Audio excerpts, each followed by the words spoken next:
Hai guys, berdasarkan requestan kalian, saya akan merangkum film horor Indonesia versi remake berjudul Bayi Ajaib tahun 2023. Tanpa basa-basi lagi, monggo disimak ceritanya. Namun sebelum lanjut, jangan lupa ditekan dulu like, comment, subscribe, serta share video ini sebanyak-banyaknya ya. Oke. Berlatarkan di desa Hiruk Bagja, seorang warga bernama Kosim sedang mendulang emas di sungai.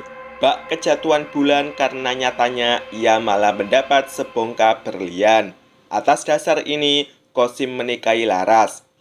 Mereka juga menempati rumah baru. Malam hari, warga lainnya bernama Dorman mengendap-endap. Ia membuka secarik kertas yang ternyata adalah peta.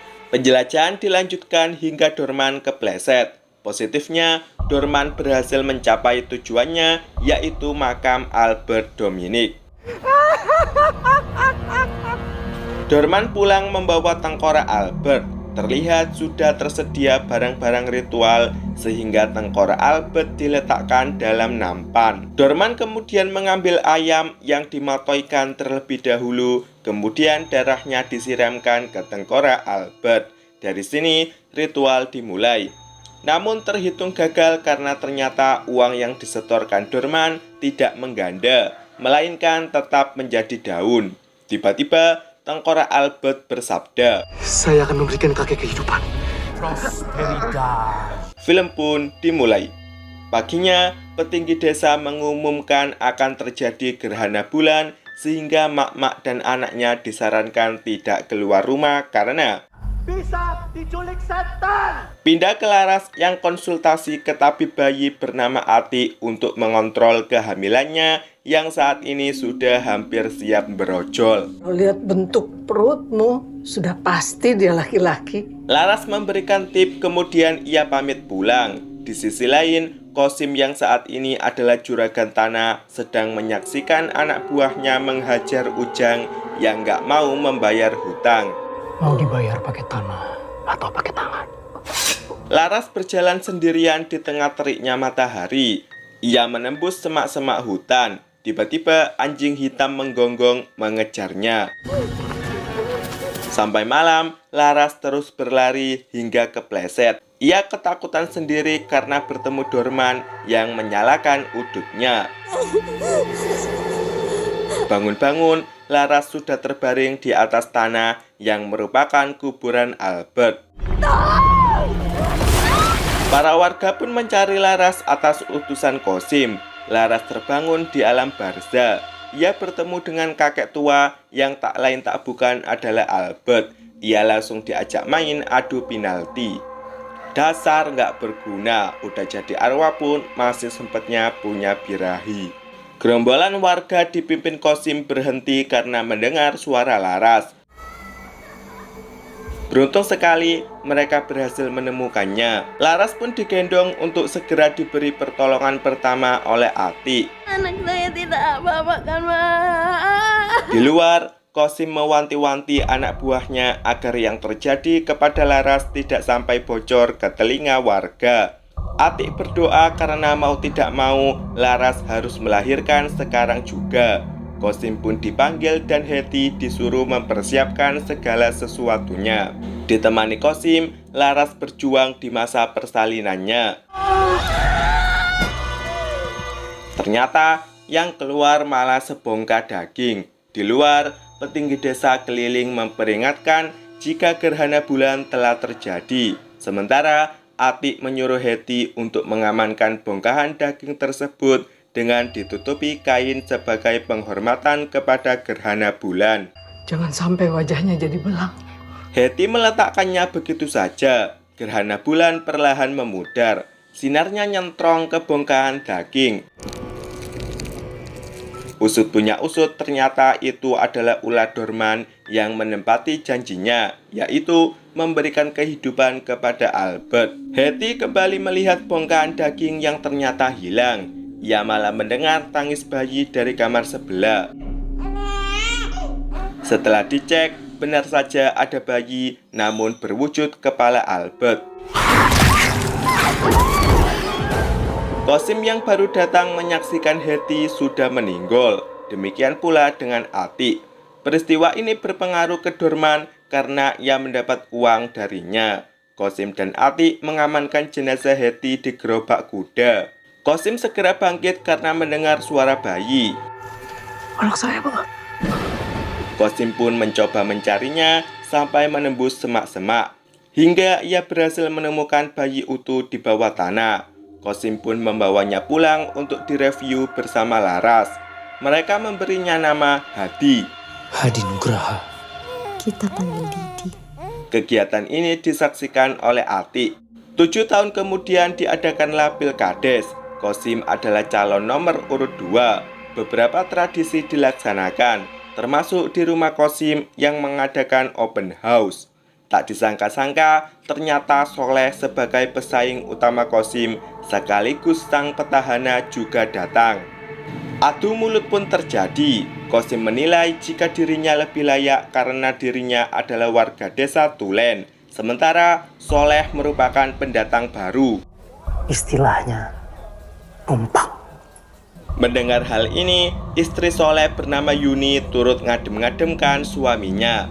Di sisi lain, Didi diarak bocil-bocil sebayanya karena mau sunat. Ia dipersilakan menyaksikan tradisi menyakiti diri tanpa terluka. Tentu saja, hal ini disaksikan langsung oleh Dorman. Tiba-tiba, mata Didi berubah menyebabkan para kreator benar-benar melukai dirinya sendiri. Di rumahnya, Didi mulai melaksanakan sunat disaksikan oleh semua tamu undangan. Anehnya, pisau yang digunakan menyunat malah bengkok. Pisaunya tidak mempan. Hal ini pun menjadi lelucon bagi tamu undangan. Burungnya Didi keras Pak Qasim. Rini yang merupakan anak Soleh pun membela Didi. Terdengar suara azan membuat kepala Didi pusing, sehingga ia melarikan diri. Tabib sunat mengindikasikan ada sosok yang merasuki Didi berdasarkan pisau bengkoknya. Ada yang sedang merasuki anak Pak Qasim mungkin. Bukannya percaya, Qasim malah memarahi si tabib karena telah membuatnya malu. Semua tamu undangan pun dibubarkan karena acara telah di-cancel. Disinilah Atik datang memperingatkan jika semua ini berhubungan dengan kejadian di waktu kelahiran Didi 7 tahun lalu. Tapi Pak, saya sedang butuh banyak uang. Ternyata ini hanya modus Atik untuk minta duit kepada Qasim. Syaratnya Atik harus tutup mulut. Didi masih berok-berok sendiri di kamarnya karena azan belum juga kelar. Mereka hanya bercanda kok. Fotografer di acara sunatan Didi kaget karena saat ia mencetak foto Didi malah tampak berwajah tua. Kembali ke rumah Qasim yang tiba-tiba pintu kamar membuka sendiri, menyorot Qasim dan Laras yang terlelap. Sang fotografer menyalakan lampu demi kelancaran pekerjaannya, namun lampu malah mati semua. Tiba-tiba pintu membuka sendiri. Foto-foto Didi yang baru selesai cetak pun terjatuh sendiri. Sang fotografer memungut satu foto, namun foto tersebut berubah menjadi hidup. Didi berwajah tua juga mengambil foto sang fotografer sebagai kenang-kenangan. Karena suara ini, Qasim terbangun. Ia bangkit dari tempat tidur. Sang fotografer melarikan diri menggunakan motornya. Dari belakang ada yang nyabuk. Tentu saja itu adalah Didi berwajah tua. Dari depan ia disambut Didi sehingga membuatnya banting setir. Untung saja sang fotografer masih bisa bangun. Qasim ke kamar Didi, tentu saja Didi nggak ada di tempat. Ia memanggil-manggil, tiba-tiba Didi barusan bangkit dari tidurnya. Qasim pun menutup pintu kamar kemudian duduk di samping Didi. Ia melihat bercak darah di kaki dan jari tangan Didi. Paginya, bocil kampung yang bermain di sungai bersama Didi mengolok-ngoloknya karena kemarin Didi nggak bisa disunat. Datanglah Rini yang membela Didi dengan mengusir bocil-bocil tersebut. Mereka pun jalan bareng.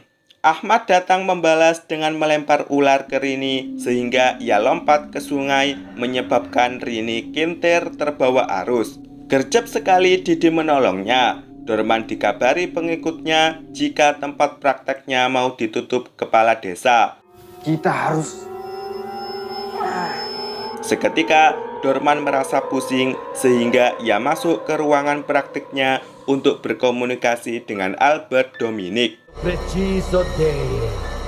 Di rumahnya, Soleh memanggil Ustadz kampung bernama Yasa untuk bertukar pikiran tentang keputusannya menutup tempat praktik Dorman. Selama masih ada warga desa yang menempuh jalan musyrik, dukun-dukun sesat seperti Dorman akan terus berjaya, Pak Soleh. Datanglah Rini dan Didi dalam kondisi basah kuyup. Mereka dipersilakan masuk kemudian makan bareng. Sebelum itu, Rini diminta sang ustadz memimpin doa sebelum makan. Terlihat Didi hanya pelongo-pelongo sehingga ia ditugaskan memimpin doa setelah makan nanti. Saya tidak bisa. Sang ustadz mengajarinya, bahkan Rini sampai ikut-ikutan. Didi pun memilih pergi. Ia berjalan melewati pasar yang di sana sedang ada transaksi kosim, yaitu memberikan hadiah besar bagi siapapun yang memilihnya di Pilkades nanti. Kalau Pak Kosim jadi kades, hadiahnya lebih banyak lagi, Bu. Sampai di tepi sungai, Didi melihat Ahmad berjalan membawa pancing. Saat Ahmad asyik mancing, Didi menjongkrokkannya sebagai bentuk balas dendam. Awas kamu, Didi! Ahmad lari meninggalkan sungai menyusul Didi, namun ia sudah menghilang seperti ditelan bumi. Ahmad mencari Didi sampai ke gubuk pabrik batu bata milik warga. Didi! Ia berkeliling sampai ke dalamnya berharap menemukan Didi. Ahmad curiga jika Didi sembunyi di balik tumpukan bata sehingga ia menghampirinya. Tiba-tiba Ahmad lari sekencang-kencangnya melewati jalanan kampung hingga tak melihat Dokar di belakangnya. Akibat hal ini kaki Ahmad putus. Laras yang nyetrika baju mengetahui jika Didi nyelonong mau main sepeda katanya. Ia pun menyuruhnya makan terlebih dahulu. Makan dulu ya, Nak. Sudah. Laras masuk rumah melihat meja makan udah berantakan. Laras pun keluar lagi untuk menanyakan hal ini kepada Didi yang saat ini sudah asyik main sepeda. Namun gak sempat karena ada tamu datang. Di tengah-tengah main sepedanya, Didi turun karena ia tertarik dengan kambing peliharaan Kosim. Rini dan Yuni mengembalikan baju Didi, saksi bisu ketika menyelamatkan Rini. Terima kasih Bu Yuni, jadi merepotkan. Rini mencari Didi sehingga ia dipersilakan ke halaman belakang rumah. Rini memanggil Didi karena hanya menemukan sepedanya yang sudah terbalik. Didi! Rini mendekat ke kandang kambing, tiba-tiba Didi datang dari belakang dengan mulut kecap-kecap membekas darah. Mau belajar sepeda lagi? Boleh? Yuni mengajak Laras ikut mengaji. Laras pun gak mau, alasannya ia gak bisa ngaji. Nanti kita belajar bersama. Atas dasar ini, akhirnya Laras mau. Ia pun beranjak dari tempat duduknya untuk siap-siap. Didi mengajari Rini sepedaan di sekitar sumur dengan cara Didi yang mendorong dari belakang. Didi! Hampir saja Rini kecemplung sumur karena Didi terlalu keras mendorong. Laras sudah dandan dengan kerudungnya. Mereka mau berangkat sehingga Didi dan Rini ditinggalkan dalam rumah Laras. Datanglah Kosim yang mewanti-wanti anak buahnya. Kasih uang orang tua si Ahmad untuk ganti rugi. Suruh mereka tutup mulut. Hal ini terkait dengan Dokar milik Kosim yang tak sengaja menabrak Ahmad. Laras pun mau menanggung biaya kompensasi untuk Ahmad. Sekalian menjenguk katanya. Yuni yang menawarkan mau menemani pun ditolak oleh Kosim. Menurutnya, Yuni nggak usah ikut campur karena bisa jadi berita ini akan dijadikan senjata pamungkas oleh Soleh ketika Pilkades nanti. Ini musibah, Pak Kosim. Saat seduat-duat, Laras dan Yuni datang ke rumah keluarga Ahmad. Mereka memberikan bingkisan tanda permintaan maaf, kemudian Laras ke kamar Ahmad untuk melihat keadaannya. Ia malah memanggil-manggil nama Didi. Didi dari setan! Di kandang kambing, Kosim menyaksikan salah satu kambingnya mati kehabisan darah. Ia mengamati Didi dan Rini yang main gelembung sabun. Malamnya, Laras mengajak Didi deep talk tentang apakah Didi terlibat dalam kecelakaan yang dialami Ahmad. Didi tidak tahu, Ibu. Datanglah Qasim yang langsung menyangkal statement Laras dengan mengatakan penyebab Ahmad kecelakaan itu adalah kuda, bukan Didi. Bahkan menuduh dia itu setan. Harusnya kamu membela anakmu. Melalui bawahannya, Qasim mengetahui jika seluruh warga desa mau memilihnya di Pilkades nanti. Satu dusun yang masih kekeh yaitu Dusun Wetan. Warga dusun tersebut mau menerima uang pemberian Qasim, namun suara mereka tetap akan menjadi milik Soleh. Saya bisa membantu kamu untuk menang. Itu adalah Dorman. Alasan Dorman mau membantu karena ia muak dengan Soleh yang selalu mengeluarkan statement halal dan haram, bahkan sampai menutup praktik perdukunannya. Buat apa memilih jalan yang sulit kalau ada jalan yang lebih mudah untuk menang? Tawaran ini ditolak mentah-mentah oleh Qasim karena menurutnya ia bisa menang dengan caranya sendiri. Dorman mau pergi. Datanglah pria bersepeda yang merupakan pengawal Ahmad bernama Asep. Ia mengabarkan jika yang dialami Ahmad adalah karena ia melihat Didi bermuka setan sehingga lari ke birit-birit dan gak tahu haluan. Asep mewanti-wanti agar Qasim berhati-hati dengan Didi sebelum semuanya tidak baik-baik saja. Tentu saja hal ini membuat Qasim semakin marah dan mengusir Asep. Pergi kamu dari sini. Anak saya baik-baik saja. Ketika Didi belajar, Laras mengeluarkan kertas berisi doa pemberian Yuni. Doa ini adalah doa penangkal setan. Perlahan tapi pasti, Laras menghampiri Didi. Mau membacakan doa, Didi menunjukkan gambarnya tentang keluarga mereka yang hidup bahagia. Satu permintaan maaf Didi yaitu Didi belum bisa gambar perempuan yang cantik kayak Ibu. Laras yang asyik mengamati gambar tersebut nggak sadar jika mata Didi berubah memutih. Atas dasar ini, Laras menurunkan egonya. Ia menyesal karena berburuk sangka dengan anaknya sendiri. Laras juga mengungkapkan statementnya, yaitu bisa jadi ia hamil lagi karena belum menstruasi selama 2 bulan ke belakang. Akhirnya, ini anugerah buat kita. Asep yang bersepeda setelah meninggalkan rumah Qasim tiba-tiba berhenti karena tak ambil pusing, Asep terus mengayuh sepedanya hingga akhirnya ia harus berhenti kedua kalinya karena ban sepedanya kempes. Melihat suasana semakin gelap, Asep bergegas dengan menuntun sepedanya melewati jembatan desa. Disinilah ia bertemu dengan sepeda kayu yang jalan sendiri tanpa penumpang. Asep pun mau putar balik, ternyata sudah ada Didi di seberang jembatan. Didi merubah wajahnya, kemudian menyerang Asep hingga kepalanya bolong dan memutuskan lompat dari atas jembatan. Semua selesai, Didi kembali ke kamarnya langsung tidur pulas. Qasim pun datang ke kamarnya untuk menghampiri. Ia kemudian tidur di sampingnya sambil memeluk Didi erat-eratnya. Paginya, kampanye dimulai. Qasim dan Didi diarak dengan kereta kuda. Sementara Soleh kampanye dengan mengumpulkan warga. Hal ini disaksikan langsung oleh Dorman. Qasim memberikan bingkisan sebagai bentuk permintaan dukungan. Kalau butuh apa-apa, kasih tahu saya. Sementara Didi yang masih berada di atas kereta melihat Rini dan mengajaknya turut serta naik. Sekali lagi, Laras dan Yuni mendatangi pengajian. Soleh kampanye dengan cara ceramah kecil-kecilan. Di belakangnya ada Dorman yang memberikan rantang kepada salah satu warga. Tentu saja sebelumnya sudah diberi jimat. Yuni memperkenalkan Wati sebagai bidan yang akan menggantikan Atik sebagai dukun bayi. Orang pertama yang akan merasakan jasa Wati adalah Laras. Didi dan Rini makan es krim sambil berbincang-bincang di tengah Qasim yang membagikan uang kepada warga. Didi cerita jika ia tidak mau punya adik. Kamu ingin adik kamu laki-laki atau perempuan nanti? Aku tidak mau punya adik. Dari belakang datanglah Ahmad.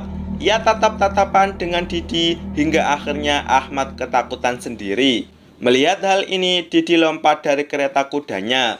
Laras yang habis beres-beres lemari kaget oleh kedatangan Didi yang tiba-tiba muncul kemudian lari ke kamarnya. Kan marah sama ibu. Kamar Didi membuka sendiri sehingga Laras masuk begitu saja. Namun gak ada Didi di dalamnya. Malah Didi muncul tiba-tiba dari arah luar. Ia langsung memeluk Laras. Didi kangen sama ibu. Malam hari, keluarga Soleh mendapat kiriman makanan dari warga yang habis menyaksikan kampanye Soleh. Ustadz Yasa yang kebetulan datang pun diajaknya makan bersama. Seperti biasa, Rini yang ditugaskan memimpin doa sebelum makan. Ini adalah semur jengkol. Sebelum itu, Ustadz Yasa membacakan ayat kursi ke semur jengkol tersebut sehingga Dorman yang sedang tidur dengan dayang-dayangnya merasa tercekik. Wala ya'uduhu hifduhuma. Seketika juga keluar kelabang dari semur jengkol tersebut. Kelabang tersebut sampai keluar dari mulut Dorman. Itu artinya semur jengkol tadi berasal dari rantang yang telah diberi jimat oleh Dorman ketika kampanye Soleh tadi pagi. Ustadz Yasa memperingatkan agar Soleh lebih berhati-hati karena semakin dekat hari Pilkades, maka semakin banyak pula orang-orang yang mau mencelakainya. Yuni yang mendengar hal ini pun berkesimpulan jika hal ini adalah ulah Qasim. Astagfirullahaladzim. Jangan suzon. Dengan poster kampanye milik Soleh, Dorman melakukan ritual. Ia membakar poster tersebut seketika jendela kamar Rini membuka sendiri karena badai. Dengan oblek, Rini keluar dari kamarnya mengamati sekeliling. Karena nggak ada apa-apa, Rini kembali masuk kamar, namun pintunya nggak bisa ditutup karena Rini pun menyusul Didi hingga ia menyaksikan semua pintu dan jendela membuka sendiri. Salah satunya ada Didi berdiri di sana. Qasim terbangun menyaksikan Laras yang siap-siap sholat. Alasannya karena hati Laras tidak tenang sehingga ia meminta pertolongan kepada Allah. Bahkan ia mengajak Qasim sebagai imam sholat. Dari dulu aku tidak pernah percaya sholat bisa menyelesaikan masalah kita. Melalui ritualnya, Dorman mengubah Didi ke wujud wajah tuanya yang siap menerkam Yuni. Hal ini disaksikan Rini sehingga Didi kembali ke wujud aslinya. Didi kabur keluar seketika semua pintu dan jendela menutup sendiri. Ritual Dorman gak berhasil ditandai dengan poster Soleh yang gak terbakar. Bahkan tungku api buatannya juga mati. Mana kekuatanmu setan tua? Ustadz Yasa dan Soleh mewawancarai Rini soal kedatangan Didi semalam. Rini pun membenarkannya. Namun yang ia lihat bukan Didi dalam keadaan normal, melainkan Didi dengan kondisi kepala tua. Albert Dominic. Scene flashback tentang latar belakang Albert Dominic yang merupakan orang berdarah Portugis dan sedang mewarisi kekayaan kakek buyutnya di desa ini. Ia sering menyiksa warga desa yang menentangnya. Kegemarannya adalah makan otak monyet mentah-mentah. Suatu hari, warga memberontak, membakar rumahnya, dan menangkapnya untuk kemudian diadili dengan cara ditarik kuda. Satu orang yang dapat memanggil arwah Albert Dominic adalah Dorman. Penyebabnya karena Dorman adalah satu-satunya keturunan Portugis yang tinggal di desa tersebut. Dorman menggunakan tubuh Didi untuk disemayamkan arwah Albert Dominic. Dulunya, Ustadz Yasa dan Dorman berada dalam satu perguruan. Namun, ilmu putih yang diberikan oleh guru mereka digunakan Dorman untuk kepentingan ilmu hitamnya. Jadi kesimpulannya, kedatangan Ustadz Yasa ke desa ini bukan hanya untuk mendidik warga tentang ilmu agama, melainkan juga untuk menghentikan ilmu hitamnya Dorman. Adapun kegiatan Dorman saat ini yaitu masih sibuk melakoni ritualnya dengan memakan otak monyet. Paginya, Qasim menutup pintu rumahnya dengan kayu sebagai upaya menutup pengaruh Dorman. Hal ini disaksikan langsung olehnya dari belakang. Dorman! Qasim mewawancarai dua anak buahnya karena ia curiga ada peristiwa yang menggemparkan semalam. Ada kejadian aneh lagi? Tidak ada, Pak. Datanglah Didi dengan sepeda kayuhnya. Ia langsung disambut Laras yang sedang mepe pakaian. Didi mengatakan jika ia nggak mau sekolah karena mau fokus menjaga Laras. Alasannya karena ada yang nggak suka jika Didi punya adik lagi, yaitu Rahasia, Bu. anak buah Qasim mengatakan jika warga Dusun Wetan mau memberikan suaranya kepada Qasim, asalkan diberikan uang sebanyak 5 jari. Tidak ada manusia zaman sekarang yang tidak rakus sama uang. Qasim pun mempersilahkan 2 anak buah tersebut mengambil uangnya di dalam. Laras yang asik mepe pakaian dikejutkan oleh Didi yang sudah nyemplung sumur. Laras pun menyelamatkannya. Tiba-tiba, Aku tidak ingin punya adik, Ibu. Didi menarik Laras nyegur sumur, kemudian ia menyelamatkan diri keluar. Gantian, Laras yang menyelamatkan diri dari segarnya air sumur. Sementara Didi melanjutkan kegiatannya bersepeda. Dari dalam sumur tersebut, Laras membaca doa penangkal setan. Hal ini berpengaruh kepada Didi sehingga ia menanggalkan sepedanya kemudian menjerit. Qasim yang mendengarnya pun segera menghampiri Didi. Matanya memutih, kemudian Didi kabur. Disinilah Qasim melihat ke sumur sehingga menyaksikan Laras sudah gelimpang di dalamnya. Ia langsung ikutan jebur menyelamatkan Laras. Laras pun langsung diperiksa oleh Bidan Wati. Untungnya semua baik-baik saja, ditandai dengan Laras yang mulai sadar. To the point, Laras mengatakan jika Didi yang menarik saya jatuh ke dalam sumur, Bang. Laras yakin jika itu bukan Didi. Ia takut ada yang mau mencelakakan Didi sehingga Laras menyarankan mereka agar bertaubat. Di sisi lain, Atik telah kong kali kong dengan anak buah Qasim yang bernama Aris untuk memeras Qasim. Rahasia Didi tidak bisa Mbak pakai lagi untuk memeras Qasim. Ia memberikan tip kepada Aris atas pekerjaannya. Sekalian Aris mengabarkan jika Atik dipanggil Qasim ke rumahnya pasca Laras didorong Didi masuk sumur. Makhluk itu tidak akan rela jika adiknya lahir.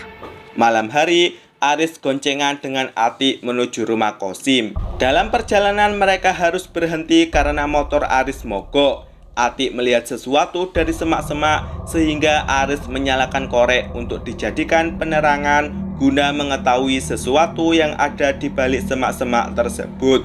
Tiba-tiba, gantian Atik yang mengambil korek Aris dan menggunakannya sebagai penerangan untuk mencari Aris. Disinilah ia melihat Didi berwajah tua yang memakan Aris. Di rumah, Qasim mengerahkan anak buahnya untuk mencari Didi. Sementara Atik ngedor-ngedor pintu warga sekitar untuk mencari pertolongan. Karena nggak ada jawaban, ia hanya mengambil oblek untuk dijadikan penerangan dalam perjalanannya. Atik masuk ke salah satu gubuk yang ternyata adalah kamar mandi. Disinilah Atik rehat sebentar kemudian mengintip keluar dan menyaksikan Didi berlari dengan baju berlumuran darah. Atas dasar ini, Atik tetap bertahan di gubuk tersebut. Tiba-tiba, gubuk sampai bergoyang, beruntung semua selesai. Atik pun berdiri, namun ada tangan keluar dari WC menempel di pantatnya hingga tembus sampai ke depan. Anak buah Qasim yang masih bertugas lari ketakutan setelah melihat Didi berlumuran darah. Warga pun membunyikan kentongan tanda ada bahaya. Otak monyet yang sudah habis disantap membuat Dorman dapat membakar poster Soleh. Sementara Soleh pamitan kepada Rini jika ia mau menjemput Yuni, sehingga Rini diwanti-wanti agar tetap di rumah saja. Tutup pintu dan jendela, jangan pernah dibuka. Soleh pun pergi dengan mengunci pintu utama. Baru beberapa langkah dari rumah, Soleh berhadapan 1 lawan 1 dengan Didi yang tetap berlumuran darah. Semua ini disaksikan oleh Rini lewat celah pintu karena pintu dikunci oleh Soleh dari luar. Ayah, itu bukan Didi, ayah pergi, ayah. Modus Didi adalah minta tolong, alasannya karena sakit. Soleh pun menggendongnya seketika Didi berubah wajah menjadi tua. Ia langsung menyerang Soleh, sementara Rini yang ada di dalam gak bisa berbuat banyak karena pintu terkunci. Rini pun berdoa seketika pintu membuka sendiri. Ia langsung mencoba menghentikannya. Beruntung Didi nurut dan melepaskan Soleh. Di sisi lain, Ustadz Yasa ngelabrak rumah Dorman yang saat ini sedang sibuk melakukan ritual. Ia langsung menyambutnya dengan statement bahwa Daging dan darahmu cocok untuk kakekku. Mereka bertarung kecil-kecilan hingga Dorman terjatuh. Rini terus menyadarkan Didi, bahkan tarik-tarikan dengan Soleh. Alhasil Didi terjatuh. Tak tinggal diam, Dorman mengeluarkan senjata parangnya. Sekali lagi, Ustadz Yasa berhasil melumpuhkannya. Soleh mengantar Didi ke rumahnya dan langsung disambut Qasim dan tentu saja Laras. Rini pun pelukan dengan ibunya. Begitupun dengan Soleh yang nyusul. Berbekal senter, Ustadz Yasa datang. Didi langsung dibawa masuk. Mulutnya dibungkam sementara Ustadz Yasa yang meruqyahnya. Seketika, tubuh Didi dibawa terbang ke atas. Untung saja, doa-doa yang dibacakan Ustadz Yasa berhasil menurunkannya. Dorman masih sibuk melarikan diri ke hutan. Seperti biasa, ia terpeleset karena di hadapannya sudah ada Albert Dominic. Di ranjang ini juga, Didi berubah menjadi wujud ke wajah tuanya. Ia bangun dan langsung bereaksi dengan memanjat tembok hingga sampai ke langit-langit. Didi pun membalikkan tubuhnya berhadapan 1 lawan 1 dengan Laras. Qasim pun mencoba melindungi. Lunasi janjimu, Qasim. Ustadz Yasa segera bertindak mencoba mengeluarkan arwah Albert Dominic dari tubuh Didi. Tentu saja beliau harus melewati serangkaian serangan. Qasim dan Laras membantu nyekelin. Laras juga fokus membaca doa. Rabbi a'udzu bika min hamazatis syayatin. Ruqyah kembali dilanjutkan hingga seluruh kamar dipenuhi asap, tanda arwah Albert Dominic semakin marah. Ayat kursi pun dibacakan. Wasi'a kursiyyuhus samawati wal ard. Semua selesai ditandai dengan Didi yang sudah kembali ke wujud aslinya. Mereka pun pelukan bersama. Dorman sampai di kuburan Albert Dominic untuk minta maaf. Tentu saja udah terlambat karena ia harus tersedot. Qasim berterima kasih kepada Soleh karena telah membantu keluarganya serta Ustadz Yasa yang telah menyelamatkan anaknya. Ustadz Yasa pun memberikan ceramah jika harta tidak akan menjamin keselamatan keluarga. Yang dapat menjadi jaminan hanyalah pertolongan Allah. Saya mau bertobat. Untuk itulah Qasim meminta dibimbing Ustadz Yasa. Pelaksanaan pilkades dimulai. Hasilnya, Qasim yang keluar sebagai pemenang. Ia mengumpulkan seluruh warga untuk melaksanakan pidato pertamanya. Menurut Qasim, yang lebih layak menjadi kepala desa adalah Soleh. Karena beliau orang yang baik. atas dasar ini, Qasim menyerahkan jabatannya kepada Soleh. Ia juga menyumbangkan tanahnya untuk dibangun sarana dan prasarana sesuai program desa. Lebih lanjut, Ustadz Yasa melaksanakan sunat untuk Didi. Sakit ya, beribu. Ini tandanya sunat berhasil. Qasim pun mempersilahkan Didi menangis karena itu adalah air mata bahagia. Hebat anak kaya. Beberapa hari kemudian, Qasim dan Didi menunggu Laras lahiran. Tiba-tiba, petir menyambar sehingga keduanya langsung ngecek keadaan Laras. Bidanwati sampai terpental berlumuran darah.